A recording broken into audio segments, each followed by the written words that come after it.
ಹಿಂದಿನ ಸಲ 5 ವರ್ಷ ಶಾಸಕರಾಗಿ ರಾಜ್ಯದ ಮುಖ್ಯಮಂತ್ರಿಯಾಗಿರ್ತಕ್ಕಂಥ ಸಿದ್ದರಾಮಯ್ಯ ಅವರು ಅನೇಕ ವಿಚಾರಗಳನ್ನು ಹೇಳಿದ್ರು. ಆಟ ದುಡ್ಡು ಕೊಡ್ತೀವಿ, ಎಂಟು ದುಡ್ಡು ಕೊಡ್ತೀವಿ, ಬಾಗಲಕೋಟೆ ಬಂಗಾರ ಬಟ್ಟದಾಗ ಇರ್ತೀವಿ ಅಂತ ಹೇಳಿದ್ರು. ಆದ್ರೆ ಹಿತ್ತಾಳಿ ಬಟ್ಟಲು ಕೊಡ್ಲಿಲ್ಲ.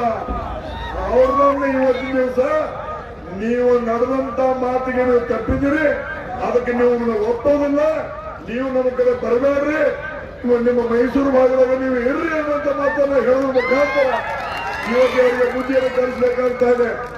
ಇಲ್ಲಿ ಚರಂತಿ ಮಠವನ್ನ ಗೆಲ್ಲಿಸುವ ಮುಖಾಂತರ ಇವತ್ತು ಮುಖ್ಯಮಂತ್ರಿ ಹುದ್ದೆಯಿಂದ ಸಿದ್ದರಾಮಯ್ಯನವರು ಎಳಿಸುವ ಮುಖಾಂತರ ನಮಗೆ ಸುಳ್ಳು ಹೇಳಿ ಆಸೆಯಾಗಿ ಹೋಗಿದ್ದಕ್ಕೆ ಅವ್ರಿಗೆ ಶಿಕ್ಷೆಯನ್ನು ಕೊಡುವಂತ ಕೆಲಸ ಇಲ್ಲಿ ಮತದಾರರು ಮಾಡಬೇಕು ಅನ್ನುವಂತ ಮನವಿಯನ್ನು ನಾವು ಕೈ ಮುಗಿದ ಕೇಳ್ತಾ ಇದ್ದೇವೆ.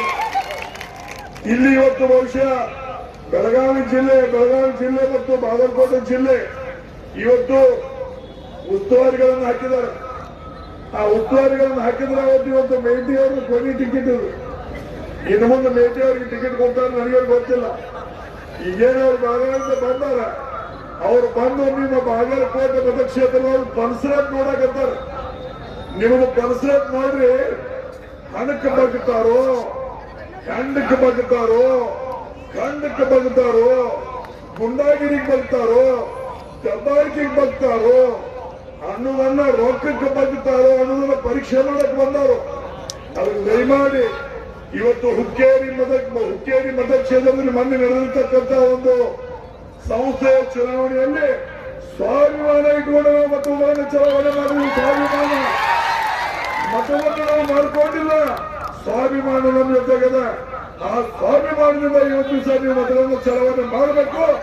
ಮತ್ತು ಆ ಉಸ್ತುವಾರಿಗೆ ತಕ್ಕ ಬುದ್ಧಿಯನ್ನ, ಉಸ್ತುವಾರಿ ಮಾಡುವಂತವರಿಗೆ ತಕ್ಕ ಬುದ್ಧಿಯನ್ನು ತಾವು ಕಲಿಸಬೇಕು.